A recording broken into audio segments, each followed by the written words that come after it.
গুলা বা এই যে টুইটগুলা ছবিগুলা এগুলা দেখলে মন আসলে শিউরে ওঠে বা কেঁদে ওঠে। তো প্রকৃতপক্ষে যারা মানুষ যারা সবকিছু বুঝতে পারে তারা এগুলা দেখার পর একটুকুও ঠিক থাকতে পারবে না যে দেশের এরকম খারাপ পরিস্থিতি। তো খুব খারাপ বা ভয়াবহ পরিস্থিতি।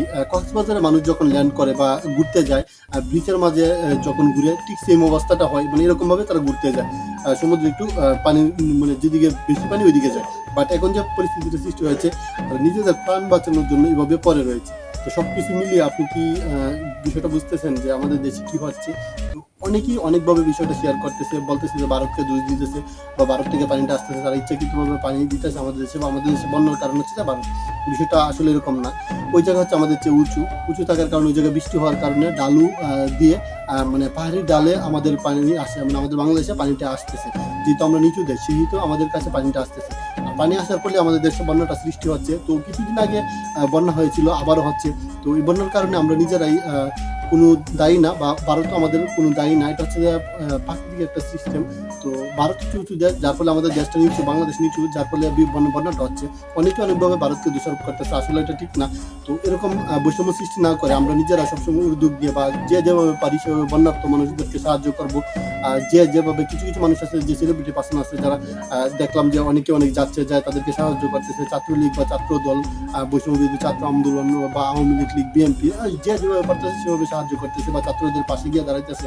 তো ফেনী ঘটনাটা এরকম হয়ে গেছে যে মানুষকে সাহায্য করার জন্য বা মানুষকে উঠিয়ে আনার জন্য হেলিকপ্টার পর্যন্ত ইউজ করতে হচ্ছে, পর্যাপ্ত নৌকা নেই বা তাদেরকে আনানোর জন্য রাস্তাঘাট নেই, রাস্তাঘাট তলিয়ে গেছে। তো সবকিছু মিলিয়ে যে পরিস্থিতি সৃষ্টি হয়েছে, পরিস্থিতিটা খুব ভয়াবহ পরিস্থিতি। আমাদের দেশ ভালো নেই বা মাতৃভূমি ভালো নেই। প্রতি বছর আমাদের দেশে বন্যা হচ্ছে। বন্যার কারণটা হচ্ছে যে অনেকে বলতেছে যে আমাদের দেশে পর্যাপ্ত বাঁধ মানে রাস্তাঘাট উন্নতি হয়েছে, রাস্তাঘাট হওয়ার কারণে বন্যাটা হচ্ছে। তো কতটুকু এটার কার্যকারিতা জানি না। তো সবকিছু মিলিয়ে আমরা চাইবো যে আমাদের দেশ ভালো থাকুক, মানে দেশ ভালো থাকুক। আর বন্যা কবলে প্রতি বছর পড়তে হয়। আর বন্যার জন্য আমাদের দেশ বিশাল ক্ষয়ক্ষতি হচ্ছে বা সমস্যা হচ্ছে। তো সবকিছু মিলিয়ে যে পরিস্থিতি সৃষ্টি হয়েছে বাংলাদেশে, হালকা পাতলা বৃষ্টি হলে আমাদের দেশে বন্যা হয়ে যায়। বাট এই যে বন্যার কারণটা হচ্ছে যে ভারত থেকে যে পানিটা আসে সেই পানি আমাদের দেশে বন্যাটা দেখা দেয়। কিন্তু অনেকেই হয়তো ভারতকে দোষারোপ করে, কিন্তু আদৌ এরকম না। তো ওদের হচ্ছে উঁচু জায়গায়, যার ফলে বৃষ্টি হলে নিচে চলে আসে পানিটা, আর আমাদের এখানে বন্যা হয়ে যায়।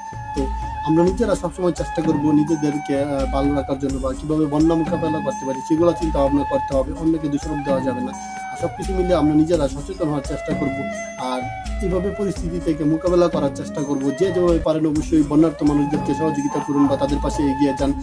যে যেভাবে পারেন যান, কারণ এরা হচ্ছে যে আমাদের দেশের সৌন্দর্য নষ্ট হচ্ছে বা আমাদের দেশের সমস্যা সৃষ্টি হচ্ছে।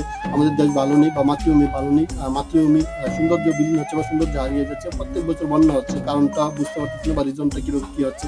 তো বন্যায় আমাদের দেশে প্রচুর ক্ষতি করতেছে। তো গরু, ছাগল, হাঁস, মুরগি, ভেড়া, ঘর বাড়ি সবকিছু মানে নদী ভাসিয়ে নিয়ে যাচ্ছে। তো যারা মানে কৃষি জমি রোপণ করেছিল সেগুলো হাওর তলে যাচ্ছে।